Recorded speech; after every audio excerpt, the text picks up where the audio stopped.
తిరుపతి జిల్లా వెంకటగిరికి చెందినటువంటి ఒక ఘటన అయితే పవన్ కళ్యాణ్ దృష్టికి వచ్చింది. పవన్ కళ్యాణ్ స్పందించి ఇమీడియట్‌గా ఆదేశాలు జారీ చేయడం జరిగింది. గత కొన్ని నెలలుగా అక్కడ ఉన్నటువంటి కొంతమంది పోకిరీలు అయితే మాత్రం అక్కడ వెంకటగిరిలో ఒక కాలనీకి చెందినటువంటి కొంతమంది యువకులు పోకిరీలు కొంతమంది యువతుల్ని అలాగే వృద్ధుల్ని టార్గెట్ చేస్తూ వాళ్ళు కొన్ని రీల్స్ కూడా తీస్తూ అక్కడైతే యువతులను వేధిస్తున్నారనేటటువంటి ఒక ఫిర్యాదు అయితే పవన్ కళ్యాణ్ దృష్టికి రావడం జరిగింది.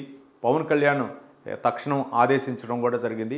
అంటే ఏ సమస్యనైనా సరే నా దృష్టికి తీసుకురండి అని పవన్ కళ్యాణ్ గతంలో చెప్పిన అంశాలు ఏవైతే ఉన్నాయో వాటి పెట్టి చాలామంది మహిళలు అయితే మాత్రం పవన్ కళ్యాణ్ దృష్టికి అయితే మాత్రం ఆ సమస్యల్ని తీసుకురావడం జరిగింది. ఇక ఉప ముఖ్యమంత్రిగా బాధ్యతలు స్వీకరించిన తర్వాత పవన్ కళ్యాణ్ అయితే మాత్రం ఎక్కువగా ఎవరైతే ఆకతాయిలు అవ్వచ్చు లేకపోతే పోకిరీలు అవ్వచ్చు యువతలను వేధిస్తున్నా ముఖ్యంగా వృద్ధులు అవ్వచ్చు వాళ్ళని కూడా టార్గెట్ చేస్తూ కొంతమంది ఈ మధ్య రీల్స్ తీయటం అట్లాంటి కార్యకలాపాలకు పాల్పడుతున్నటువంటి నేపథ్యంలో వెంకటగిరికి చెందినటువంటి కొందరు అయితే మాత్రం ఒక ఫిర్యాదుని అయితే పవన్ కళ్యాణ్ దృష్టికి తీసుకురావడం జరిగింది.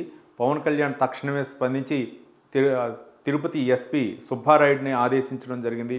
సుబ్బారాయుడు అయితే మాత్రం ఆ ఎస్పీ కొంతమంది అంటే గతంలో మా దృష్టికి వచ్చాయి ఆ సమస్యల్ని పరిష్కరిస్తాం, అలాగే కొంతమంది కౌన్సిలింగ్ కూడా ఇవ్వటం జరిగింది, అలాగే కొంతకాలంగా జరుగుతున్నటువంటి ఇలాంటి కార్యకలాపాలపై అయితే మాత్రం పోలీస్ నిఘా కొనసాగుతుందని చెప్పడం జరిగింది.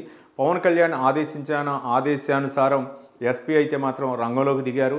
మరోపక్క మహిళలు అవ్వచ్చు అలాగే యువతిని అవ్వచ్చు అలాగే వృద్ధులను అవ్వచ్చు ఇట్లా టార్గెట్ చేస్తూ బైకులు అర్ధరాత్రి బైకులు బాగా సౌండ్ పెంచుతూ బైకులు తిరగటం అలాగే ఏదన్నా వాళ్ళని హెచ్చరిస్తే టార్గెట్ చేస్తూ ఇంటి ముందుకు వచ్చి తిట్టడం అలాగే బయటికి కనుక వస్తే మాత్రం మీకు ఏ విధంగా తిరుగుతారో చూడండి అంటూ ఆ యువకులు అయితే మాత్రం ఆ పోకిరీలు ఈ మహిళల్ని హెచ్చరించారు. ఈ నేపథ్యంలో ఎక్కడ సమస్యతో కంప్లైంట్ ఇవ్వాలో వాళ్ళకి తెలియక పవన్ కళ్యాణ్కి అయితే మాత్రం ఒక అర్జీ పెట్టుకోగా పవన్ కళ్యాణ్ అయితే మాత్రం స్పందించారు.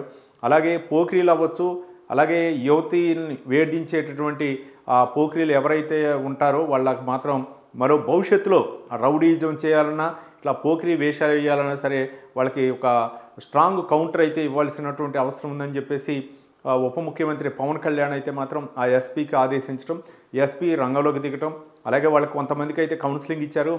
మరికొంతమంది అయితే మాత్రం పరారీలో ఉన్నట్లు తెలుస్తుంది. వాళ్ళందరినీ కూడా పట్టుకొని కౌన్సిలింగ్ ఇవ్వాలా లేకపోతే వాళ్ళు చదువు విధానాన్ని బట్టి వాళ్ళకి కౌన్సిలింగ్ ఇవ్వాలా లేకపోతే తల్లిదండ్రులను పిలిచి వాళ్ళకు కూడా కౌన్సిలింగ్ ఇవ్వాలా, మళ్ళీ భవిష్యత్తులో ఇలాంటి కార్యకలాపాలకు పాల్గొండా అలాగే యువతలను అవ్వచ్చు వృద్ధులను అవ్వచ్చు అలాగే మహిళల పట్ల ఏ విధంగా ప్రవర్తించే విధానాన్ని బట్టి వాళ్ళకైతే కౌన్సిలింగ్ ఉంటుంది.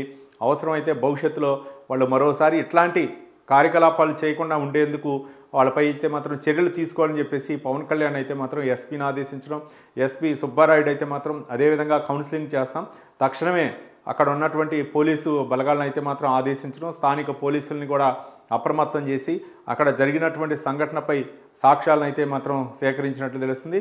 అయితే ఈ ఘటన నేపథ్యంలో చిత్తూరులో వెంకటగిరిలో జరిగిన ఈ ఘటన నేపథ్యంలో మహిళలు అయితే మాత్రం పవన్ కళ్యాణ్ స్పందించినటువంటి విధానానికి అయితే మాత్రం వాళ్ళు సంతోషం వ్యక్తం చేస్తున్నారు. ఈ విధంగా అంటే ఒక కంప్లైంట్ వచ్చిన వెంటనే రియాక్ట్ అయ్యి అక్కడ ఇమీడియట్గా అక్కడ బాధితులు ఎవరున్నారో వాళ్ళకి న్యాయం జరిగే విధంగా ఆదేశిస్తే మాత్రం స్త్రీలోకానికి అయితే మాత్రం కొంతవరకు మేలు జరిగిద్దని చెప్పేసి అక్కడ ఉన్నటువంటి మహిళలు అయితే మాత్రం హర్షం వ్యక్తం చేస్తున్నారు.